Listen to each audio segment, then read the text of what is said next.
Salut à tous, dans cet épisode, je vous emmène avec moi dans tout mon procédé d'avant-match, des convocations des joueuses jusqu'à ma causerie, vous allez tout voir. Allez, c'est parti. Et donc la première chose que je fais, c'est un échange avec mon adjoint sur les joueuses sélectionnées. C'est-à-dire que je lui soumets une première liste, il me dit ce qu'il en pense et on échange ainsi de suite. Ouais Steven, comment tu vas? J'espère que tu vas bien. Steven, je t'envoie la liste potentielle de joueuses. Tu me dis ce que t'en penses comme dame. Vas-y. Par rapport à la liste, je suis d'accord avec tous les noms, sauf un, mais je pense que tu sais lequel. Et, et du coup, c'est tout, hein. Je pense à part ce nom-là, le reste, c'est plutôt cohérent. Du coup, ouais, tu me dis si je suis là. Sinon, Ouais, Steven. Ouais, tu parles de. Ouais, J'hésitais aussi. Après, ouais, faut voir. Et puis. Mais ouais, confirme-moi que c'est bien. Sois bien d'accord. pour dire ok, maintenant j'ai deux questions à ce sujet. Un, à chaque fois qu'on va convoquer des filles, est-ce qu'il va falloir expliquer pourquoi? Parce que je vais répondre tout de suite à ma propre question, parce que je me dis que si tu le fais à chaque fois, va falloir te justifier tout le temps. Et c'est un peu relou. Parce que sur le cas, tout ça, je peux l'entendre. Mais sur le cas, elle a raté une bonne partie de la reprise. J'ai l'impression qu'elle court pas à fond, qu'elle s'entraîne pas à fond, qu'elle se bat pas pour avoir sa place. Pour moi, ça justifie même pas qu'on s'explique, hein. Après, si c'est pour s'éviter des problèmes, je l'entends. Mais sur ce cas-là, franchement, si elle s'attendait à jouer, elle se fout de nous, hein, et qu'on a nos ambitions à la baisse. Ouais, Steven. Non, pas à chaque fois. Pas à chaque fois. C'est juste que c'est le début. Et par contre, là où tu as raison, avec. C'est que oui, en fait, c'est moi qui me suis pris la tête pour rien. J'étais dans la même continuité que pour. Alors que non, on n'en voit pas. T'as complètement raison. T'as complètement raison.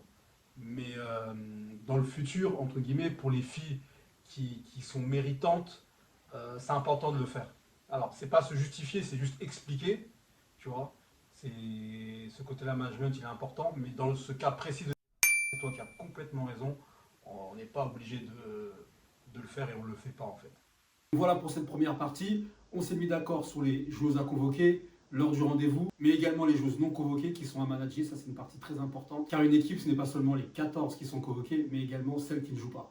Et donc là, je vais vous présenter la partie 2 de mon procédé d'avant-match. Consiste à créer une vidéo, je vous expliquerai pourquoi. Et 2, créer ma feuille de route que j'utilise sur le banc touche. Alors moi, ce que je fais pour les avant-matchs, c'est que je crée toujours une petite vidéo de 20-40 secondes maximum, dans laquelle je mets la composition, un rappel simple des idées du jour, sans trop noyer non plus les joueuses dans beaucoup d'informations, qui de toute façon seront oubliées au bout de 2 minutes. Et cette vidéo que j'envoie toujours le matin du match, entre 11h et midi. Alors pourquoi j'aime bien faire ça?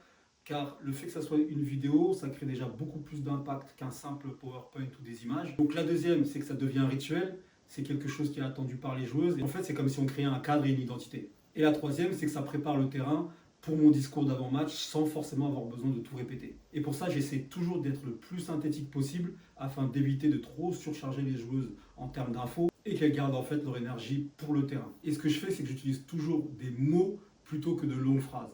Et quand je dis des mots, c'est toujours 2-3 mots maximum. Et comme nous sommes dans une optique de nous occuper uniquement de nous-mêmes et de pas de l'adversaire, je n'ai pas forcément besoin de faire de gros rappels sur nos principes et sur ce qu'on a à faire, vu que ça a été fait pendant la semaine. Pour finir, je passe donc au remplissage de ma feuille de route. Ma feuille de route, c'est ce que j'utilise sur le banc pendant le match. Et c'est une feuille de route très simple, hein, avec la compo. Les mêmes mots utilisés lors de la causerie, certaines consignes individuelles pour les joueuses et nos observations de la première mi-temps. Et ensuite, pour terminer, je matérialise sur la feuille que vous voyez derrière moi la composition, les tireuses de coups de pied arrêtés. Et c'est tout. Et ma préparation d'avant-match se termine là. Et dans le prochain épisode, place au terrain. N'hésitez pas à liker, à vous abonner à la chaîne. Et moi, je vous dis à bientôt.